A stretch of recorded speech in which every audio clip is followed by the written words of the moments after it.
ప్రభుత్వం ఇచ్చే సంక్షేమ కార్యక్రమాలు ఆ కమిటీల ద్వారా పేద ప్రజలకు అందజేసి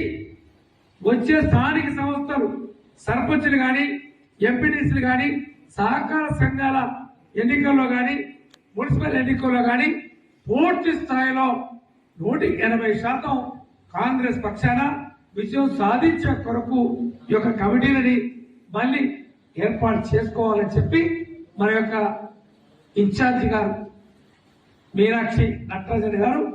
ఆదేశించిన ఆదేశానుసారంగా తెలంగాణ రాష్ట్రంలో ఈ యొక్క ప్రక్రియ జరుగుతూ ఉంది. కాబట్టి అందులో భాగంగా మన యొక్క నల్లబెల్లిలో కూడా మండల కమిటీ నిర్మాణం ఈరోజు మండల కమిటీ నిర్మాణానికి ఒక్కరు అధ్యక్షుడు,